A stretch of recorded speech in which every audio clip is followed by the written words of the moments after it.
Good morning my dear student. आज हम लोग मैन्युफैक्चरिंग प्रोसेस का लेक्चर सीरीज 5 को डिस्कस करेंगे। जैसा कि लास्ट लेक्चर में हम लोगों ने स्ट्रेस के बारे में डिस्कस किया था। स्ट्रेस क्या होता है, स्ट्रेस कितने टाइप के होते हैं, तो इन सब चीज़ों का हम लोगों ने डिस्कस किया था। अब हम लोग क्या करेंगे, इसके आगे स्ट्रेन के बारे में डिस्कस करेंगे। स्ट्रेन हमारे क्या होते हैं, कितने टाइप के स्ट्रेन होते हैं।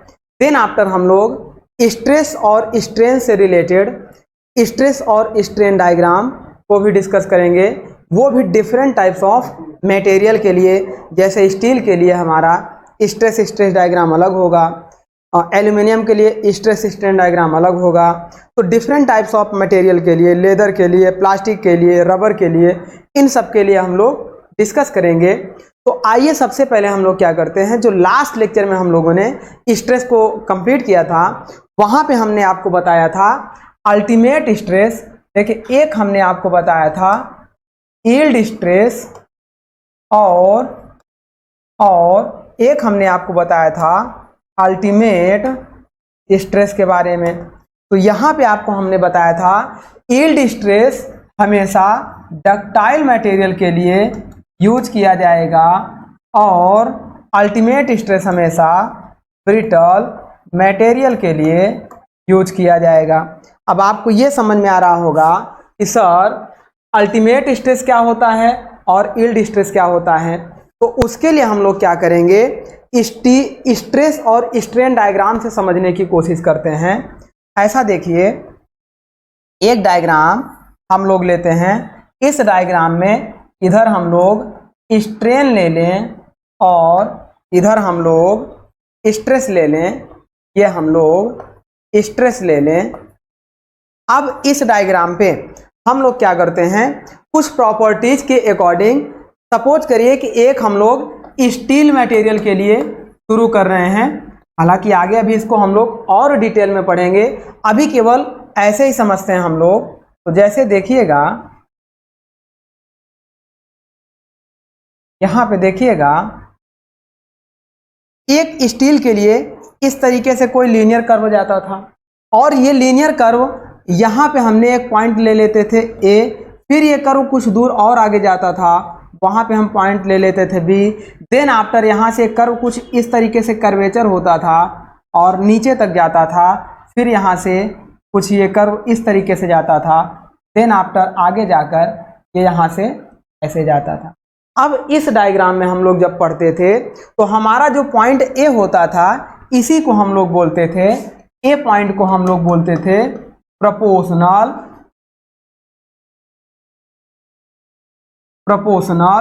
लिमिट, या इसी को बोलते हैं समानुपातिक सीमा।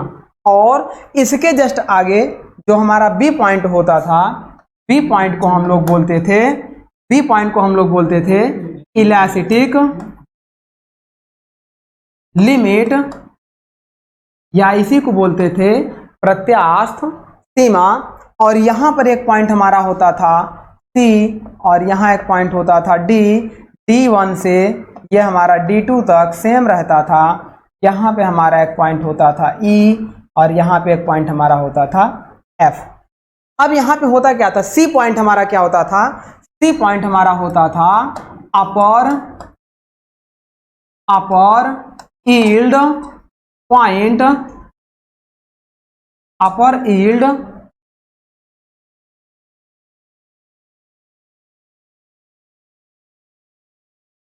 Yield point. और यहाँ पर जो D1 होता था, ये हमारा होता था लोअर यील्ड पॉइंट। यहीं पे दिखा दे रहे हैं, D हमारा होता था lower yield point. Then after E हमारा जो होता था, ये वाला पॉइंट जो E हमारा होता था, E के लिए हम लोग यूज करते थे अल्टीमेट पॉइंट। ये हमारा होता था अल्टीमेट पॉइंट। और जो F हमारा होता था, उसे हम लोग बोलते थे फ्रैक्चर पॉइंट।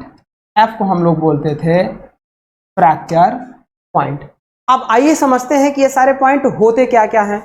देखो, जब हम किसी इलास्टिक मटेरियल की बात करें, प्रत्यास्थ मटेरियल की बात करें, या उसके लिए अगर हम दो मटेरियल सेलेक्ट करते थे, एक लेते थे डक्टाइल और एक लेते थे ब्रिटल।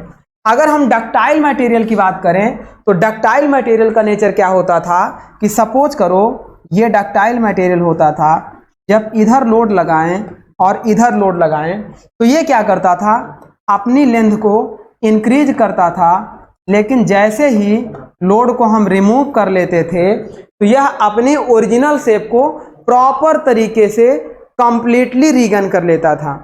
तो ऐसे मटेरियल की प्रॉपर्टीज जहां पर हम लोग लोड को लगाएं तो उसका शेप और साइज चेंज हो जाए, शेप और साइज चेंज हो जाए, लेकिन लोड को रिमूव करने पर कंप्लीटली मटेरियल अपने शेप और साइज में वापस आ जाए, तो मटेरियल की ऐसी लिमिट को हम लोग बोलते थे प्रोपोर्शनल लिमिट। मटेरियल की ऐसी लिमिट को हम लोग प्रोपोर्शनल लिमिट बोलते थे। यहीं तक हमारा हुक्स लॉ भी वैलिड होता है।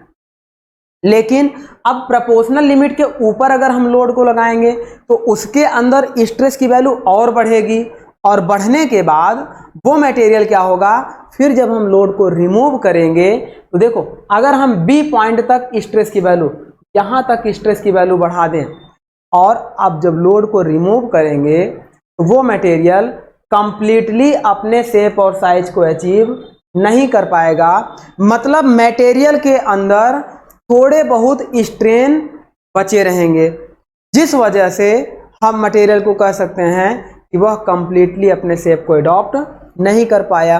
तो उस लिमिट को, लेकिन वहां पर भी मटेरियल क्या है, डक्टाइल नेचर ही शो करेगा, वहां पर भी वह मटेरियल अपना क्या शो करेगा, मतलब रिगेन तो करेगा, रिगेन करेगा, लेकिन कुछ स्ट्रेन उसके अंदर एब्जॉर्ब रह जाएगा। तो ऐसी लिमिट को हम लोग बोलते हैं इलास्टिक लिमिट। और सी पॉइंट हमारा क्या होता था, यील्ड लिमिट, और सी पॉइंट को हम लोग अपर यील्ड पॉइंट बोलते थे, और डी पॉइंट को हम लोग लोअर यील्ड पॉइंट बोलते थे। अभी आगे हम आपको बताएंगे यील्डिंग क्या होती है। यील्डिंग क्या होती है, यहाँ से यहाँ तक आपका क्या होगा, प्लास्टिक जो डिफॉर्मेशन होगा, फिर यहाँ से यहाँ तक स्ट्रेन हार्डनिंग होगी, और उसके बाद इसी को हम लोग अल्टीमेट पॉइंट बोलते थे, और इसके बाद यहाँ फ्रैक्चर होता था। तो अभी के लिए केवल इतना समझिए, कि जब कोई डक्टाइल मटेरियल होगा तो उस पर जब हम लोड लगाएंगे तो वह अपने शेप को चेंज करेगा। अगर ब्रिटल मटेरियल होगा तो लोड लगाने पर कभी वह शेप और साइज को चेंज नहीं करेगा, वह लोड की वैल्यू बढ़ाते बढ़ाते एक कंडीशन ऐसी आएगी कि दो टुकड़ों में ऐसे टूट जाएगा। तो यहाँ से हमें यही पता चलता है कि डक्टाइल मटेरियल वह मटेरियल होता है जिस पर जब हम लोड की वैल्यू बढ़ाएंगे तो उसका शेप और साइज चेंज होता है। अच्छा, कितना परसेंट चेंज होगा तब हम उसे डक्टाइल मटेरियल कहेंगे, और कितना परसेंट चेंज नहीं होगा तब उसे हम लोग ब्रिटल मटेरियल कहेंगे। तो उसके लिए आप ये देख लीजिए, अगर हम परसेंटेज ऑफ इलोंगेशन की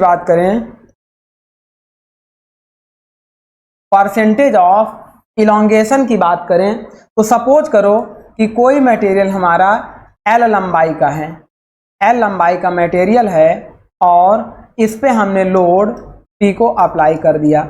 अब अगर इसकी लेंथ में टेंसाइल लोड लगाने पर यदि इसकी लेंथ में 5% से कम वृद्धि हो, इंक्रीज हो, यदि इसकी लेंथ में 5% से कम वृद्धि हो तो ऐसे मटेरियल को हम लोग बोलते हैं ब्रिटल मटेरियल।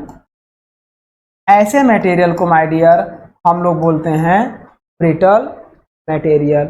आगे बात करते हैं, इसका मतलब क्या है भाई, एक लिमिट लोड लगाएंगे, उस लिमिट लोड तक वो मटेरियल फेल होने से पहले, बिफोर फेल्योर की बात हो रही है, हम इतना लोड को लगाएं कि वह अपनी लंबाई को बढ़ाता जाए और 5% या उससे कम तक की वृद्धि होगी, उसके बाद अगर लोड लगाएंगे तो वह टूट जाएगा, फेल कर जाएगा।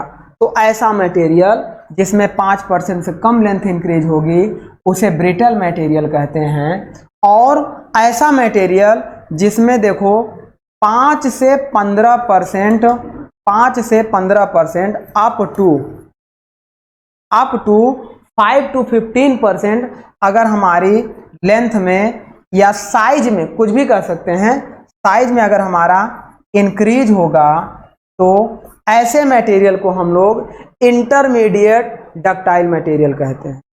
ऐसे मटेरियल को डियर इसे हम लोग बोलते हैं इंटरमीडिएट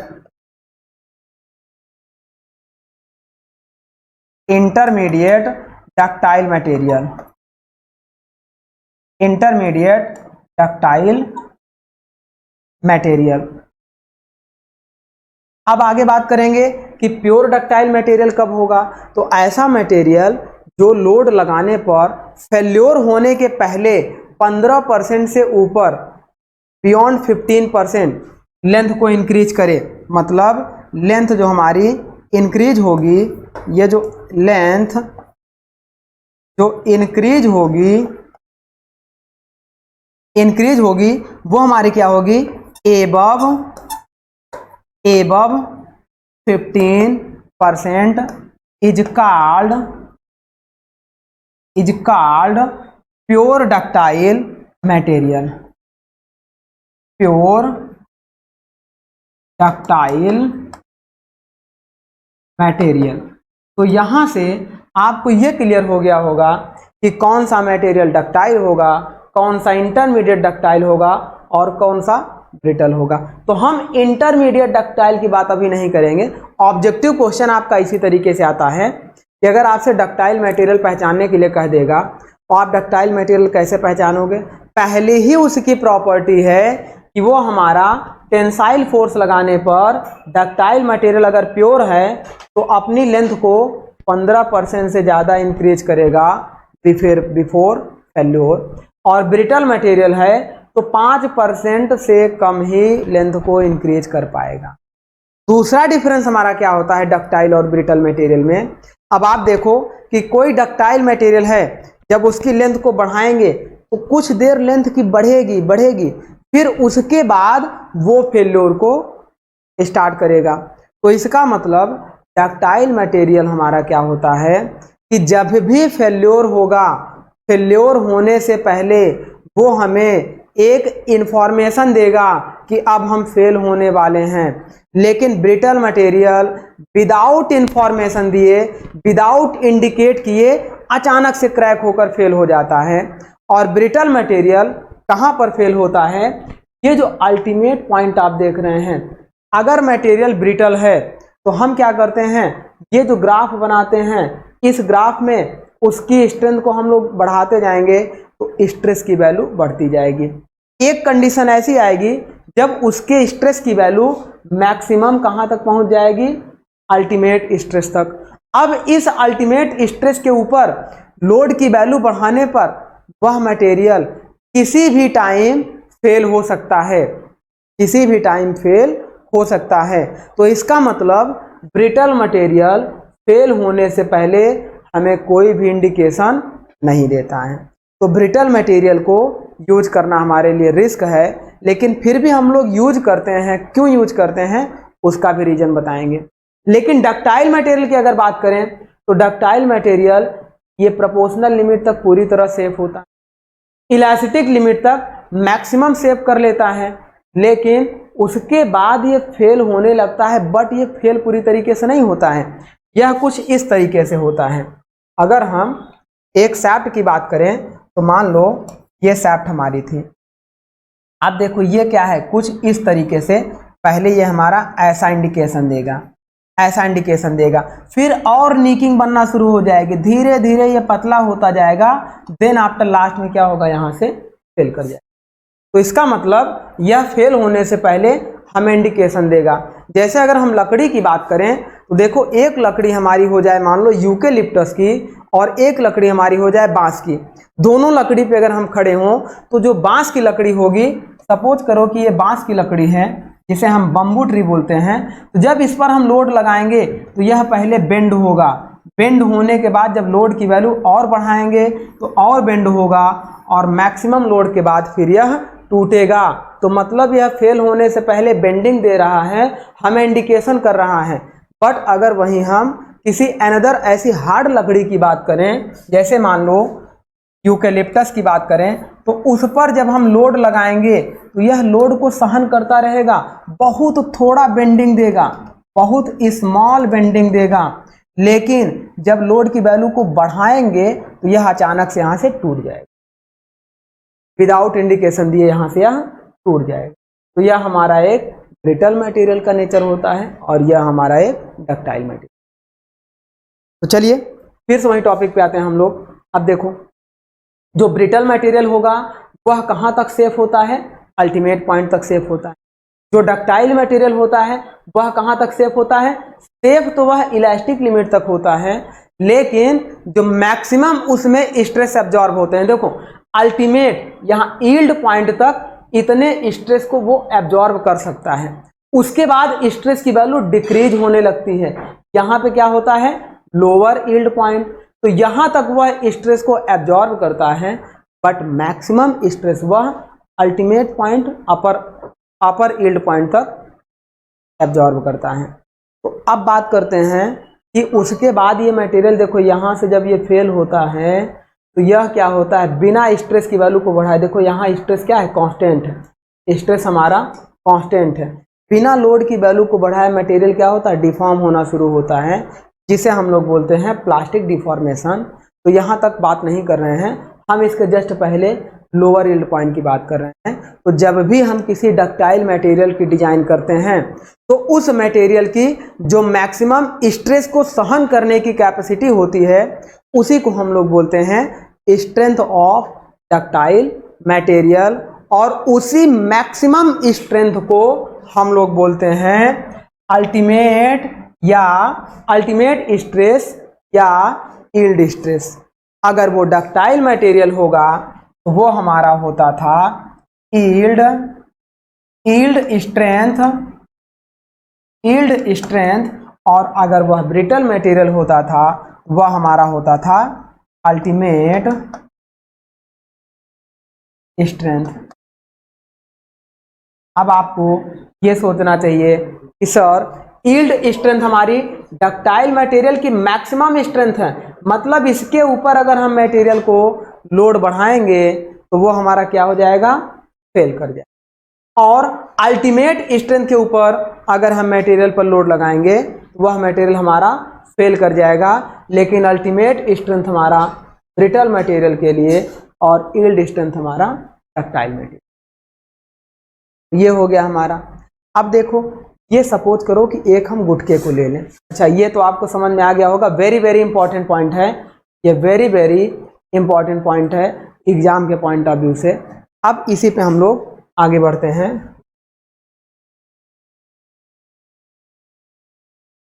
हम लोग आगे बढ़ते हैं। देखिए हम लोग क्या करते थे कि जो यील्ड और अल्टीमेट लेते थे, यील्ड और अल्टीमेट लेते थे, यह किसी मटेरियल की मैक्सिमम स्ट्रेंथ होती थी, किसी मटेरियल की मैक्सिमम स्ट्रेंथ होती थी। तो अगर डक्टाइल की बात करेंगे तो डक्टाइल के लिए जो मैक्सिमम स्ट्रेंथ होगी वो हमारी क्या होगी, यील्ड स्ट्रेंथ। लेकिन क्या इस यील्ड स्ट्रेंथ पर हम अपने मटेरियल पर वर्क करेंगे? मान लो ये हमारे पास मटेरियल है, अब इस पर ये हमने टेंसाइल लोड लगा दिया, इसकी अगर हमने कह दिया कि maximum yield strength 10 kilo Newton है या maximum yield strength 50 kilo Newton है, चलो 10 हटा दो, 50 किलो न्यूटन है, तो क्या हम 50 किलो न्यूटन पर इसको वर्क कर सकते हैं? क्या यह 50 किलो न्यूटन पर सेफ रहेगा? No my dear, 50 kilo newton पर, 50 किलो न्यूटन पर यह सेफ नहीं रहेगा। इससे हमेशा बिलो लोड को हम लोग लगाएंगे, तब यह मटेरियल हमारा सेफ रहेगा। कैसे?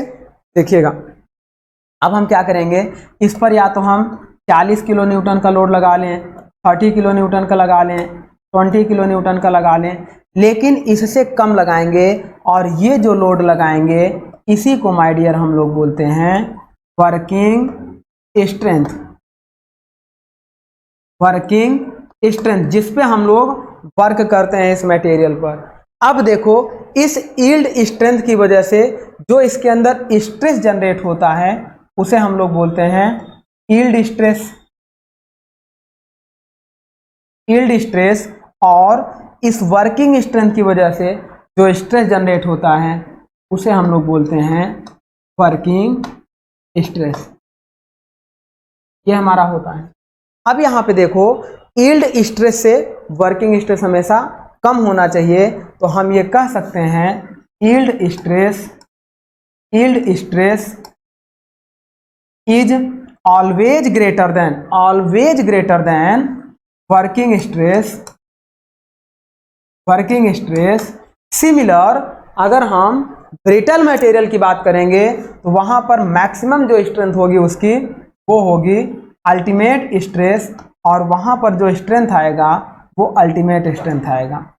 Ultimate stress is greater then working stress. कितना ग्रेटर होगा, ये दोनों फार्मूले बहुत ही इंपॉर्टेंट हैं। इन दोनों फार्मूले को आपको याद रखना है। अब ये क्वेश्चन आता है कि सर यील्ड स्ट्रेंथ कितना ग्रेटर होगा या वर्किंग स्ट्रेंथ कितना कम होगा, तो उसके लिए एक टर्म हमने आपको रिवीजन कराया था, फैक्टर ऑफ सेफ्टी। ये हमने आपको टर्म बताया था, फैक्टर ऑफ सेफ्टी बराबर yield stress upon working stress. Yield stress upon working stress. जब भी यह फार्मूला आपको दिखाई देगा वह किसके लिए दिखाई देगा, वह हमारा किसके लिए दिखाई देगा, फॉर डक्टाइल मटेरियल। अब यहां से अगर हम वर्किंग स्ट्रेस की वैल्यू निकालना चाहें, वर्किंग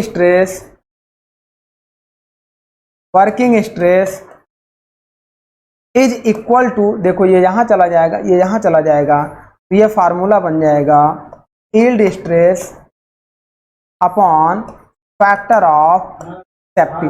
अगर फैक्टर ऑफ सेफ्टी की वैल्यू हम लोग 1 ले लें, अगर फैक्टर ऑफ सेफ्टी की वैल्यू 1 ले लें तो उस समय वर्किंग स्ट्रेस यील्ड स्ट्रेस के बराबर हो जाएगा। तब हमारा मटेरियल क्या कर जाएगा, फेल कर जाएगा। अगर हम फैक्टर ऑफ सेफ्टी 2 या 2 से अधिक ले लें, 2, 3, 4 लेते हैं, मैक्सिमम हम लोग 2 यूज करते हैं, तो मटेरियल हमारा क्या होगा, सेफ होगा। इसका मतलब हम लोग मटेरियल को सेफ रखने के लिए हमेशा फैक्टर ऑफ सेफ्टी की वैल्यू 1 से अधिक रखते हैं। ये हमारा हो गया ब्रिटल डक्टाइल मटेरियल के लिए। सिमिलर यही चीज हमारा ब्रिटल मटेरियल के लिए है। उसके लिए हमारा क्या फार्मूला बन रहा था, उसके लिए बन रहा था, यदि हम बात कर रहे थे फैक्टर ऑफ सेफ्टी की, तो वहां पे ultimate stress upon working stress आ रहा था, और उसके बाद वर्किंग स्ट्रेस अगर हमें निकालना हो तो उस समय working stress is equal to होता था अल्टीमेट स्ट्रेस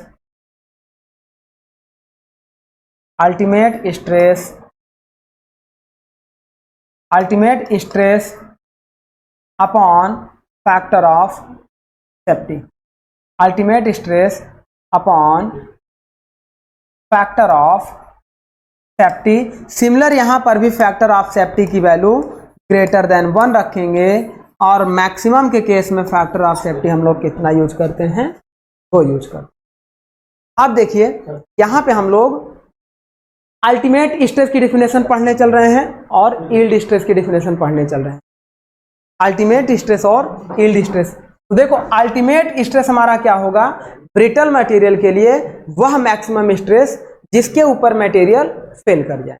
तो यहां देखो, the quantity of the utmost tensile और compressive shearing stress that given unit area of a certain material is expected to bar without failing also called ultimate stress। देखो definition थोड़ी सी tough होती है, but अभी जब हम लोगों ने इतने एनालिसिस कर ली है तो आपको स्ट्रेस स्ट्रेन डायग्राम से तुरंत याद आना चाहिए कि जो हमारा अल्टीमेट स्ट्रेस बन रहा था उसके ऊपर अगर हम स्ट्रेस की वैल्यू बढ़ाते तो ब्रिटल मटेरियल फेल हो जाता। वही मैक्सिमम अल्टीमेट स्ट्रेस की वैल्यू ही उस मटेरियल की स्ट्रेंथ कहलाएगी और वो हमारा हो जाएगा अल्टीमेट। और एक पॉइंट आपको बता दें कि ब्रिटल मटेरियल हमेशा, देखो ब्रिटल मटेरियल की बात करेंगे तो डिलीट करते हैं, ऐसे देखिएगा, यदि हम बात करें ultimate strength is greater then yield stress होगा, या हम बात करें देखो 4 क्वेश्चन हमने लिखा, दूसरा हम बात करें yield stress is greater than ultimate stress होगा, या तीसरा बात करें yield stress is equal to ultimate stress होगा, या चौथा बात करें नन ऑफ दीज। इस तरीके से अगर कोई क्वेश्चन आए तो आप कैसे डिसाइड करोगे कि कौन सा हमारा आंसर सही होगा। तो अब आप देखो कि जब हम लोग स्ट्रेस डायग्राम में इस तरीके से हम लोग बना रहे थे तो यहाँ पर हमारा अपर यील्ड पॉइंट आ रहा था और यहाँ पर हमारा क्या हो रहा था, अल्टीमेट। जब यहाँ से आप देखोगे पैरेलल लाइन ड्रॉ करके तो ये जो मैक्सिमम स्ट्रेस की वैल्यू आ रही है, ये जो मैक्सिमम स्ट्रेस सिग्मा अल्टीमेट की जो वैल्यू आ रही है, ये देखो यहाँ पर ये जो यील्ड की वैल्यू, ये अपर यील्ड है और ये लोअर यील्ड है, दोनों की वैल्यू इस अल्टीमेट स्ट्रेस से क्या रहेगी, हमेशा बिलो रहेगी। तो इसका मतलब हमेशा हमारे क्वेश्चन जब भी आएंगे तो ultimate stress is always greater than yield, ये आपको ध्यान रखना है। मतलब आपका आंसर कौन सा सही हो जाएगा, ultimate stress is greater then yield. अब ब्रिटल मटेरियल देखो, ब्रिटल मटेरियल का अल्टीमेट स्ट्रेंथ ज़्यादा होता है डक्टाइल मटेरियल के यील्ड स्ट्रेंथ से। तो क्या हम किसी भी जगह पर डक्टाइल की जगह ब्रिटल मटेरियल यूज कर सकते हैं? नहीं यूज कर सकते। क्यों? क्योंकि ब्रिटल मटेरियल कभी भी अचानक फेल कर सकता है। लेकिन एक रीजन है ब्रिटल मटेरियल को यूज करने का कि ब्रिटल मटेरियल टेंशन में वीक होता है बट कंप्रेशन में उसकी स्ट्रेंथ बहुत ज़्यादा होती है। तो ये नोट पॉइंट करके हम लोग लिख लेंगे। अगर हम ब्रिटल मटेरियल की बात कर रहे हैं, तो वो हमारा क्या होता है, देखो compressive strength is greater then tensile strength. इसीलिए लेथ मशीन वगैरह के जो बेड बनाए जाते हैं, जितने भी शॉक एब्जॉर्बिंग मशीन होती हैं, उनके बेस या बेड बनाए जाते हैं, वो हमेशा ब्रिटल मटेरियल के बनाए जाते हैं। तो इस तरीके से ब्रिटल मटेरियल हमारा ये होता है। अब आप कहोगे सर डक्टाइल मटेरियल टेंशन में ज़्यादा बेटर होगा कि कंप्रेशन में ज़्यादा बेटर होगा या शियर में? तो डक्टाइल मटेरियल की जब बात करेंगे तो ये भी एक दूसरा नोट पॉइंट रहेगा, ये भी एक इम्पॉर्टेंट पॉइंट था। डक्टाइल मटेरियल की अगर हम बात करेंगे तो डक्टाइल मटेरियल माय डियर हमेशा टेंसाइल और कंप्रेसिव में इक्वल होता है। Tensile is equal to compressive, लेकिन डक्टाइल मटेरियल शियर में सबसे वीक होता है, इज ग्रेटर देन शियर। तो इस तरह अगर डक्टाइल मटेरियल देखो सबसे वीक शियर में होगा तो ये कहाँ फेल करेगा, शियर में फेल। ब्रिटल मटेरियल हमारा सबसे वीक टेंशन में होगा तो कहाँ फेल करेगा, टेंशन में फेल करेगा। तो हमेशा जहाँ पर टेंशन या कंप्रेशन लोड की ज़रूरत पड़ती है वहाँ हम लोग डक्टाइल यूज कर लेंगे। लेकिन अगर कंप्रेशन बहुत ज़्यादा लोड की ज़रूरत पड़ेगी, जैसे कोई बेस वगैरह बनाना हो मशीन का, वहाँ पर ब्रिटल मटेरियल का। तो ये था हमारा सिंपल सा इंट्रोडक्शन, और ये हमने इसलिए बताया कि हमें अल्टीमेट स्ट्रेस और यील्ड स्ट्रेस समझना था। यहाँ देखो एक फार्मूला भी हमने वही चीज़ लिख रखा है, यहाँ देखो ये वही फार्मूला लिख रखा है, ultimate stress is equal to ultimate load upon initial cross section area. Ultimate stress is equal to ultimate load upon initial cross section area. अब यहीं पे अगर वर्किंग स्ट्रेस की बात करेगा, वर्किंग स्ट्रेस बात करेगा तो वर्किंग स्ट्रेस के लिए हमारा क्या हो जाएगा, क्या अल्टीमेट लोड होगा? नहीं, वर्किंग लोड, जितना लोड हम अप्लाई करके वर्क करेंगे वहां हो जाएगा वर्किंग लोड अपॉन इनिशियल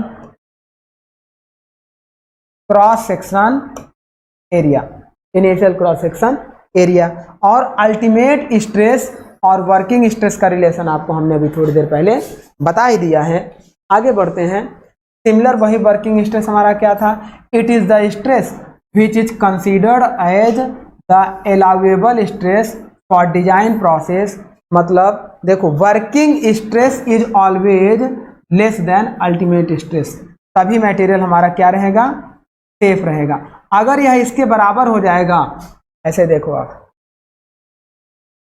अगर working stress is equal to ultimate stress के हो जाएगा तो ये मटेरियल हमारा फेल कर जाएगा। अगर working stress is greater than, देखो working stress is greater than ultimate stress के हो जाएगा तो भी मटेरियल हमारा फेल कर जाएगा। ये हमारा हो गया ब्रिटल मटेरियल के लिए। सेम वही डक्टाइल मटेरियल के लिए, डक्टाइल के लिए वहां पे क्या रहेगा, working stress is less than yield stress, वहां अल्टीमेट की जगह यील्ड स्ट्रेस, तो मटेरियल आपका सेफ रहेगा। जैसे ही वर्किंग स्ट्रेस की वैल्यू बराबर हो जाएगी यील्ड स्ट्रेस के तो मटेरियल हमारा फेल कर जाएगा।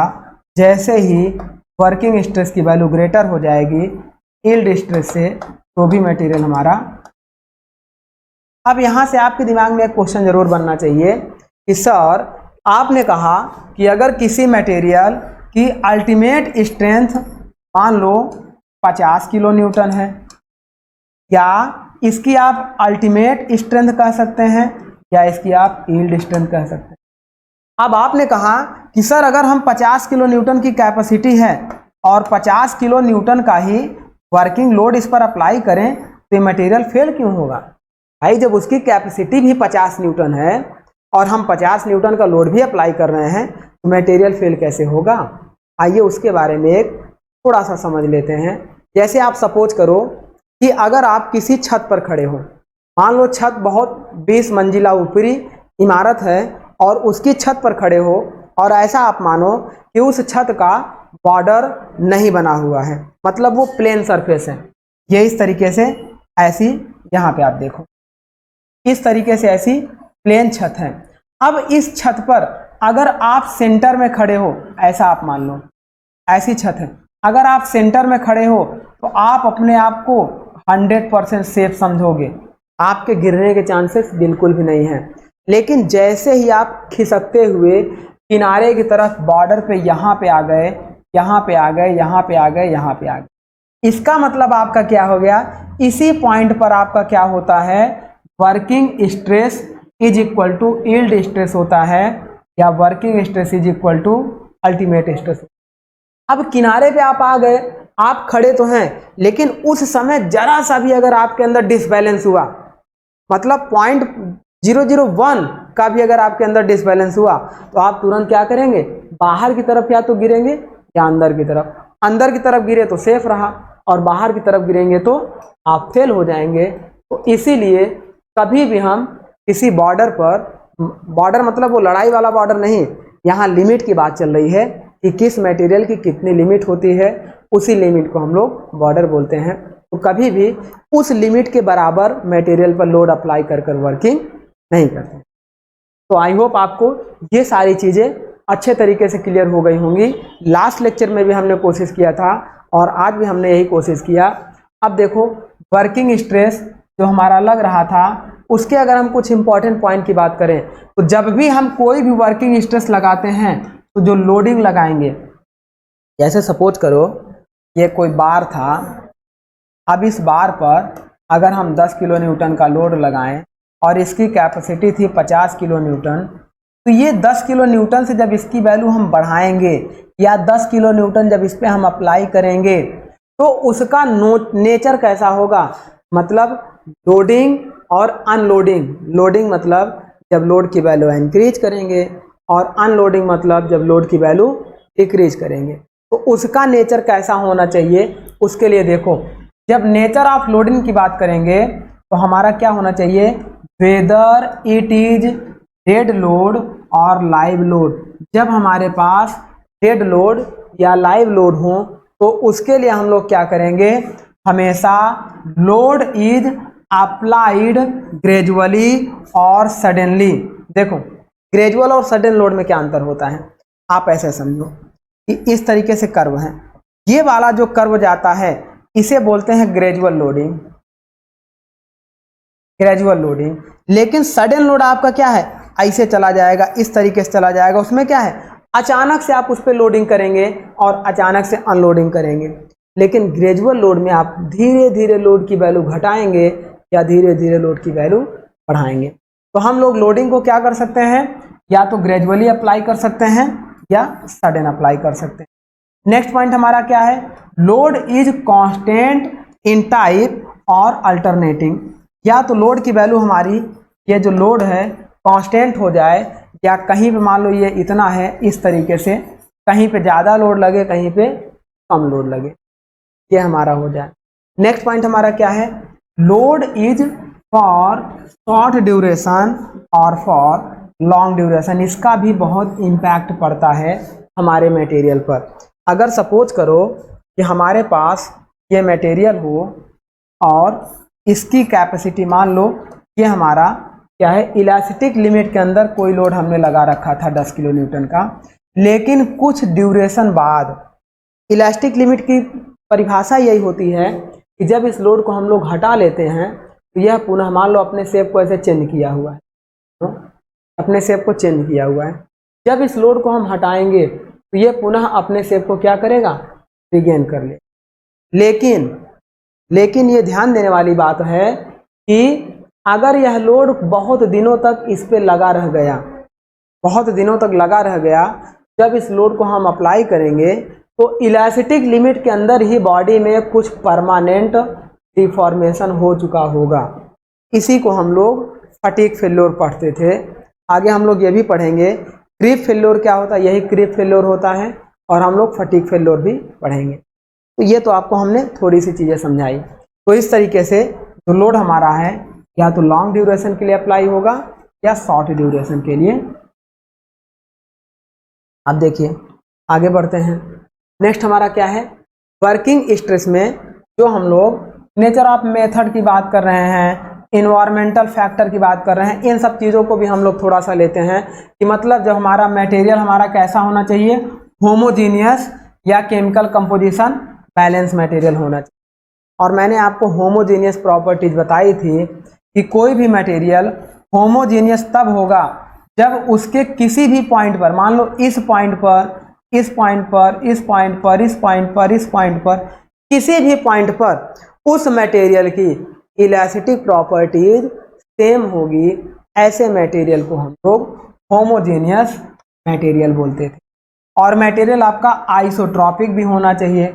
आइसोट्रॉपिक मतलब क्या होता है कि अगर हम किसी एक पॉइंट पर देखें तो उस पॉइंट पर सभी दिशाओं में उस मटेरियल की इलास्टिक प्रॉपर्टीज कांस्टेंट या सेम होनी चाहिए। यहाँ पर देखें तो इस तरीके से इसकी इलास्टिक प्रॉपर्टीज हमारी क्या होनी चाहिए, सेम होनी चाहिए।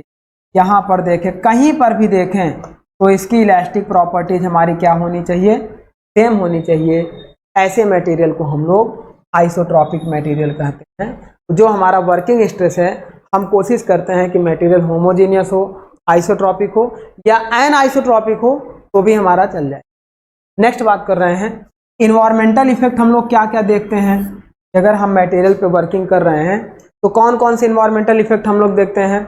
जैसे हम लोग देखते हैं effect of salt water and humidity. हम ये चेक करते हैं कि जिस मटेरियल पे हम लोग वर्किंग लोड या वर्किंग स्ट्रेस लगा रहे हैं, वर्किंग लोड या वर्किंग स्ट्रेस लगा रहे हैं, उस मटेरियल पर अगर हम लोग साल्ट का इफेक्ट क्या होगा, वाटर का इफेक्ट क्या होगा और ह्यूमिडिटी का इफेक्ट क्या होगा। पता चला हम लोग मटेरियल पे वर्किंग कर रहे हैं और कुछ साल्ट वाटर वहां जाए, उस पर कोरोजन शुरू कर दे, ह्यूमिडिटी के कारण कोरोजन और इरोजन स्टार्ट होना शुरू हो जाए, तो हमें इन सब चीज़ों को भी ध्यान देना होगा। ये कोरोजन, कभी कभी मटेरियल सेल्फ कोरोड होने लगता है, कभी कभी मटेरियल हमारा क्या होता है, इन्वायरमेंटल इफेक्ट के कारण कोरोड होने लगता है। और इफेक्ट ऑफ वियर, वियर मतलब टूट फूट को भी हमें ध्यान, तो ये हमारे कुछ इन्वायरमेंटल फैक्टर थे मटेरियल के लिए, और ये उन्हीं सब चीज़ों के लिए हमने आपको बस ऐसे ही दे दिया था चेक करने के लिए, इसका कोई विशेष मतलब। अब ये तो था माय डियर हमारा स्ट्रेस के बारे में, कि हमने स्ट्रेस के बारे में पढ़ा, working stress, ultimate stress, yield stress, इन सब चीज़ों के बारे में पढ़ा। अब हम लोग क्या करेंगे, अब हम लोग पढ़ेंगे स्ट्रेन के बारे में। स्ट्रेन हमारा क्या होगा, मतलब इसे हम लोग विकृति कहते हैं। हमने आपको लास्ट लेक्चर में बताया भी था कि अगर हम किसी बॉडी पर, यदि हम किसी बॉडी पर एक्सटर्नल लोड लगाएं तो उस बॉडी में डिफॉर्मेशन स्टार्ट होगा। उस डिफॉर्मेशन को रोकने के लिए उस बॉडी के अंदर इंटरनल रजिस्टिंग फोर्स जनरेट होगा, और इसी इंटरनल रजिस्टिंग फोर्स को हम लोग स्ट्रेस के नाम से, तो मतलब पहले स्ट्रेस हमारे बॉडी में इंड्यूस होगा, देन हमारा पहले स्ट्रेन इंड्यूस होगा, देन हमारा स्ट्रेस, ये हमारा हो गया। अब देखो स्ट्रेन हमारा क्या होता है, विकृति हमारी क्या होती है, जब किसी बॉडी पे हम एक्सटर्नल लोड या प्रेशर अप्लाई करते हैं, वह बॉडी हमारे अपने शेप और साइज को चेंज करता है, तो जितना शेप और साइज चेंज होगा वह उस बॉडी के लिए स्ट्रेन कहलाएगा। 10 मीटर लंबाई थी, अगर हमने टेंसाइल फोर्स लगाया 11 मीटर लंबाई हो गई, तो जो 1 मीटर की लंबाई बढ़ी हमारी, वही 1 मीटर हमारा स्ट्रेन हो गया। कंप्रेसिव फोर्स लगाने पर मान लो 9 मीटर लंबाई हो गई, तो जो 1 मीटर लंबाई में कमी आई वही हमारा स्ट्रेन हो गया। तो स्ट्रेन हम लोग कैसे निकालते हैं, स्ट्रेन को हम लोग ई से डिनोट करते हैं। स्ट्रेन इज इक्वल टू हमारा होता है चेंज इन, अब चाहे शेप कह लो आप, चाहे साइज कह लो, चेंज इन शेप और साइज अपॉन ओरिजिनल शेप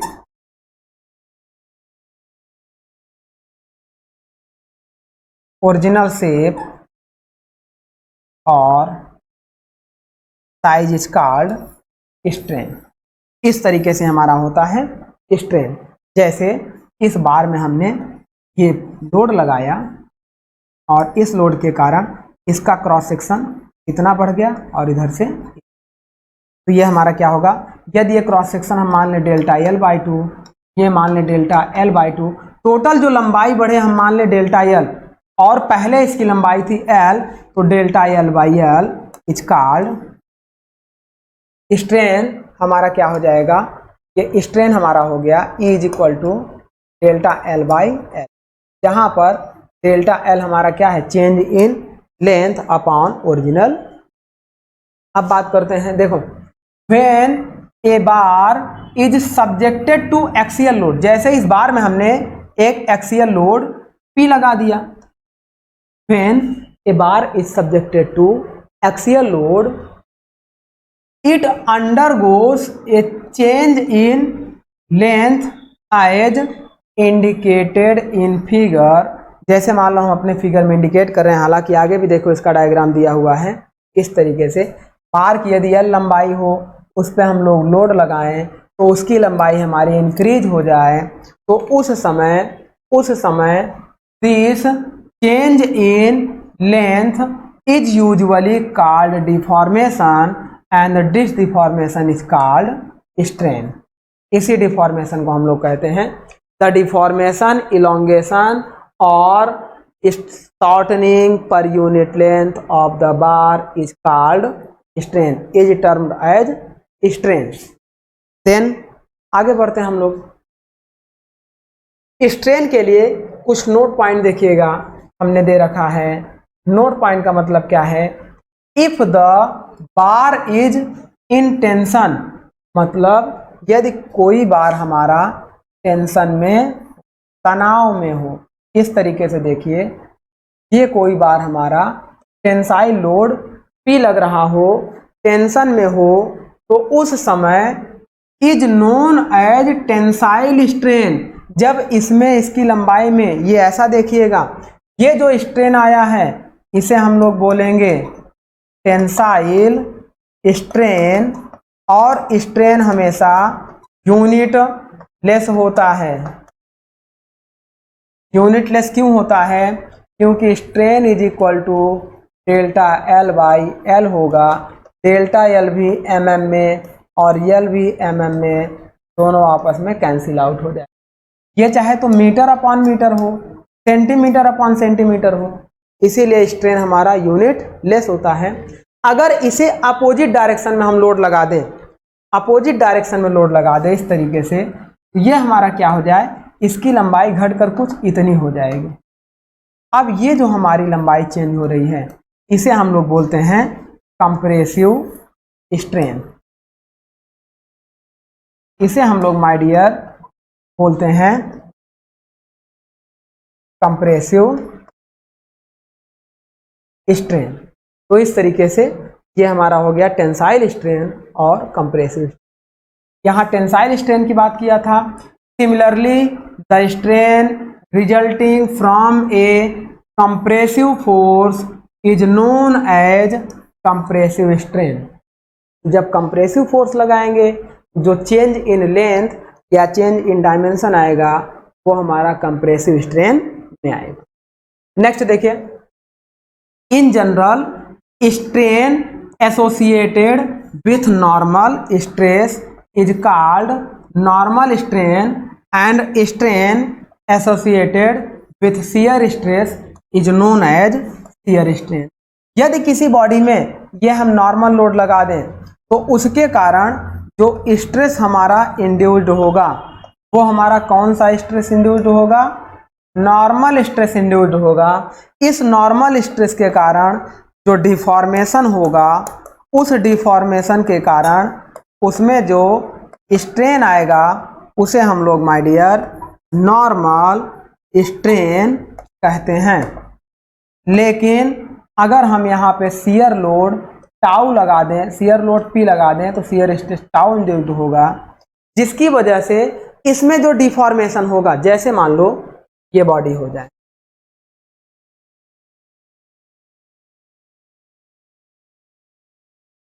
जैसे आप मान लो इस तरीके से एक बॉडी हो जाए। चलिए यहाँ पे देखिए, ये एक बॉडी हो जाए।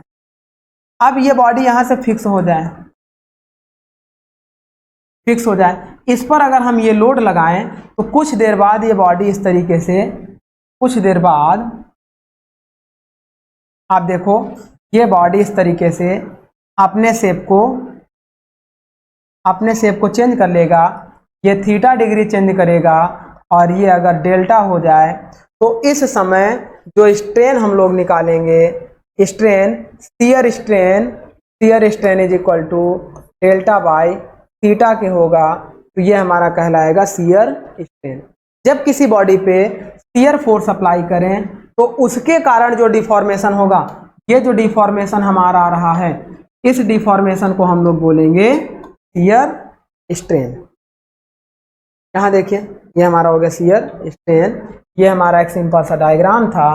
नेक्स्ट हम लोग देखिए बात करेंगे टाइप्स ऑफ स्ट्रेन की। जैसे हम लोगों ने पढ़ा था डियर टाइप्स ऑफ स्ट्रेस के बारे में, सिमिलर हम लोग पढ़ेंगे टाइप्स ऑफ स्ट्रेन के बारे में। तो चलिए आइए स्टार्ट करते हैं। देखिए आपके सामने लिखा हुआ है, पहले हम लोग इसको बेसिकली 3 कैटेगरी में डिवाइड करेंगे। फर्स्ट कैटेगरी हमारी होगी linear strain, area strain and volumetric. Linear strain का मतलब क्या होगा? ये कोई बॉडी होगी, उस पर जब हम लोग एक्सियल लोड लगाएंगे तो उसके कारण या तो लंबाई में वृद्धि होगी या हम लोग एक्सियल कंप्रेसिव लोड लगाएंगे तो उसके कारण उसकी लेंथ में कमी होगी। तो ऐसे स्ट्रेन को हम लोग बोलेंगे लीनियर स्ट्रेन। नेक्स्ट बात करेंगे एरिया स्ट्रेन क्या होता है। जब कोई प्लेट हमने ले लिया, मान लो ये प्लेट हमने ले लिया, अब इस पे हम टेंसाइल लोड लगाएंगे। तो अब देखो जब इसकी लंबाई बढ़ेगी, कलर चेंज करके आपको दिखाते हैं, जब इसकी लंबाई बढ़ेगी ऐसे तो इसका एरिया कम होगा, इसकी चौड़ाई कम होगी। तो इस तरीके से ये जो बॉडी में ये जो डिफॉर्मेशन आया, देखो यदि इसकी पहले विड्थ हमारी थी बी और अब हमारी मान लीजिए अब हमारी विड्थ हो गई, ये पहले थी कैपिटल बी या B1 कह लीजिए और अब हमारी हो गई B2। तो इसकी विड्थ में कमी आ रही है और इसकी लंबाई यदि पहले थी हमारी L1 और अब हमारी हो गई L2। तो अब देखिएगा यहाँ लंबाई हमारी हो गई L2, तो इसकी हमारी क्या होगी, देखिए लंबाई में वृद्धि हो रही है और चौड़ाई में कमी हो रही है। तो इसका मतलब इसके एरिये में हमारा क्या हो रहा है, स्ट्रेन हो रहा है। तो इस तरीके के स्ट्रेन को हम लोग बोलते हैं एरिया स्ट्रेन। अभी इसको हम लोग कैलकुलेट भी करेंगे कि एरिया स्ट्रेन हमारा कितना होगा। जब चौड़ाई की बात करेंगे तो विड्थ में हमारा पहले था B1 फिर हो गया B2, तो विड्थ में जो स्ट्रेन आएगा वो आएगा B1 माइनस B2। और जो लेंथ में स्ट्रेन हमारा आएगा, लेंथ में हमारा स्ट्रेन क्या आएगा, L2 लंबाई हो गई फाइनल और इनिशियल लंबाई हमारी L1। अभी इसको हम लोग पूरे फार्मूले से सॉल्व करेंगे। तो ये हमारा हो गया दो टाइप का। वॉल्यूमेट्रिक स्ट्रेन हमारा क्या होगा, यदि कोई इस तरीके का बार हो,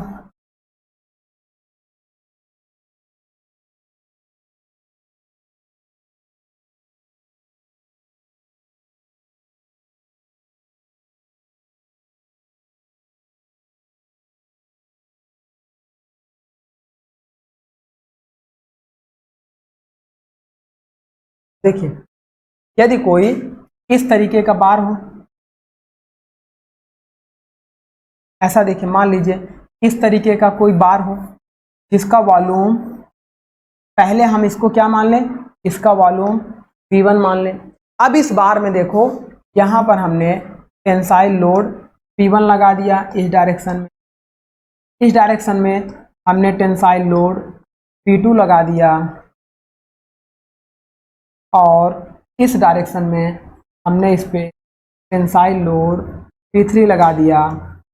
तो इन तीनों लोड की वजह से जो इसका वॉल्यूम है वो इंक्रीज करेगा माय डियर, इंक्रीज करके इसका फाइनल वॉल्यूम V2 हो जाएगा और V2 इज ग्रेटर देन जब V1 हो जाएगा। तो इस तरीके के चेंज को हम लोग वॉल्यूमेट्रिक स्ट्रेन बोलते हैं। नेक्स्ट हमारा क्या है, अनदर टाइप ऑफ स्ट्रेन की बात करेंगे तो तीन और स्ट्रेन हम आपको बताएंगे। एक्सियल स्ट्रेन क्या होता है, लैटरल स्ट्रेन और शियर स्ट्रेन। तो चलिए आगे बढ़ते हैं हम लोग। सबसे पहले एक्सियल स्ट्रेन की बात करते हैं। ऊपर के तीनों के बारे में हमने डिस्कस किया, ये लीनियर स्ट्रेन था, ये हमारा एरिया स्ट्रेन था और ये हमारा क्या था, वॉल्यूमेट्रिक स्ट्रेन। वॉल्यूमेट्रिक स्ट्रेन के लिए जब हम लोग स्ट्रेन का फार्मूला लिखेंगे तो स्ट्रेन ऐसे देखिएगा, जब हम लोग वॉल्यूमेट्रिक स्ट्रेन को EB से डिनोट करेंगे तो ये हमारा हो जाएगा change in volume upon original volume is called volumetric strain. अगर एरिया स्ट्रेन के लिए हम लोग फार्मूला लिखेंगे तो एरिया स्ट्रेन के लिए स्ट्रेन इज इक्वल टू हमारा हो जाएगा change in area upon original cross sectional area is called area strain. तो इस तरीके से हमने इसको डिस्कस किया था। अब हम डिस्कस करेंगे अनदर टाइप ऑफ स्ट्रेन में। पहला बताएंगे एक्सियल स्ट्रेन क्या होता है, फिर बताएंगे लैटरल स्ट्रेन क्या होता है और फिर बताएंगे शियर स्ट्रेन। तो आपको समझ में आएगा कि लीनियर और एक्सियल स्ट्रेन में डिफरेंस क्या है। सबसे पहले देखिए हम स्टार्ट करते हैं एक्सियल स्ट्रेन। एक्सियल स्ट्रेन की देखिए डेफिनेशन समझिएगा। Strain in the direction to applied force is known as axial strain. अभी आप समझिएगा, यदि ये हमारा कोई बॉडी हो, यदि हम इस डायरेक्शन में लोड लगाएं और इसी डायरेक्शन में ये जो स्ट्रेन हो ये इसी डायरेक्शन में हो, इसी डायरेक्शन में हो, देखिए ये लोड इस डायरेक्शन में लगाया और स्ट्रेन भी इसी डायरेक्शन में, लोड इस डायरेक्शन में लगाया और स्ट्रेन भी इसी डायरेक्शन में हो रहा है। मीन्स जिस डायरेक्शन में हम लोग लोड लगाएं उसी डायरेक्शन में यदि हमारा स्ट्रेन हो तो ऐसे स्ट्रेन को हम लोग बोलते हैं axial strain. It is the ratio of change in linear dimension to original dimension of the member. Linear strain की परिभाषा हमारी जो फार्मूला बनेगा क्या होगा, चेंज इन, ये जो हमारी डायमेंशन चेंज होगी ये, तो ये हमारा हो जाएगा change in linear dimension upon original linear dimension means delta T by. Next बात करते हैं हम लोग लैटरल स्ट्रेन हमारा क्या होता है। लैटरल स्ट्रेन देखिएगा, सबसे पहले जब किसी बॉडी पर हम मान लो टेंसाइल लोड लगाएंगे तो आपको पता है लंबाई तो बढ़ेगी, जब लंबाई बढ़ेगी तो ये इसकी विड्थ भी क्या होगी, कम होगी। आप देखो लोड इधर लगाया, लंबाई ये बढ़ी लेकिन इसकी विड्थ भी क्या हो गई, इतनी कम हो गई। इसका मतलब देखो इस तरीके का जो स्ट्रेन हमारा होगा, देखिए डिफिनेशन से भी आपको समझ में आएगा, strain in the perpendicular direction to the applied force is known as lateral strain. देखो एक स्ट्रेन इस डायरेक्शन में हो रहा है, एक इस डायरेक्शन में हो रहा है और एक स्ट्रेन ये अंदर की ओर जा रहा है, ये भी अंदर की ओर। देखो लोड इस डायरेक्शन में लगाया और स्ट्रेन भी इस डायरेक्शन में हुआ, ये वाला कौन सा स्ट्रेन हो जाएगा, लीनियर स्ट्रेन हो जाएगा। लेकिन इस लोड के कारण देखो लोड के परपेंडिकुलर डायरेक्शन में इसकी विड्थ कम हो रही है, लोड के परपेंडिकुलर डायरेक्शन में इसकी विड्थ कम हो रही है, तो इस तरीके के स्ट्रेन को हम लोग बोलते हैं लैटरल स्ट्रेन। ये वाला जो स्ट्रेन हमारा होगा इसी को बोलेंगे लैटरल। तो लैटरल स्ट्रेन हमारा क्या हो जाएगा, चेंज इन लैटरल डायमेंशन, ये वाली जो डायमेंशन में चेंज होगा अपॉन ओरिजिनल लैटरल डायमेंशन। तो इस तरीके से माय डियर ये हमारा हो जाएगा कौन सा, लैटरल स्ट्रेन। शियर स्ट्रेन की बात कर लेते हैं। ये लैटरल स्ट्रेन देखे यहाँ पे आपको दिखाया गया है, पहले आपका था ये बढ़ा, अब हमारा क्या हो जाएगा, इस तरीके से ये चेंज हो जाएगा। तो आप देखो जो हमारा पहले लैटरल अगर लीनियर की बात करते तो लीनियर स्ट्रेन हमारा क्या हो जाता, लीनियर स्ट्रेन बराबर हो जाता डेल्टा एल बाई एल, क्योंकि लंबाई डेल्टा एल इधर भी बढ़ी है, डेल्टा एल इधर भी, ये डेल्टा एल बाई 2 मान लें, ये डेल्टा एल बाई 2, ये हो जाएगा डेल्टा एल बाई एल। लेकिन यहीं पे अगर हम लैटरल स्ट्रेन की बात करेंगे, लैटरल स्ट्रेन की बात करेंगे तो इसकी विड्थ में कमी हो रही है। मान लो पहले इसकी विड्थ बी थी फिर स्मॉल बी हो गई, तो जो ये चेंजिंग आएगा वो मान लो ये कैपिटल बी था और ये स्मॉल बी था, ये जो चेंजेस आएंगे वो आएगा capital B minus small B. तो स्ट्रेन बराबर क्या होगा, capital B minus small B upon capital B, मतलब change in lateral strain upon original strain is called lateral strain. चलिए तो ये हमारा हो गया लैटरल स्ट्रेन। अब शियर स्ट्रेन के बारे में समझ लेते हैं कि शियर स्ट्रेन हमारा क्या होता है।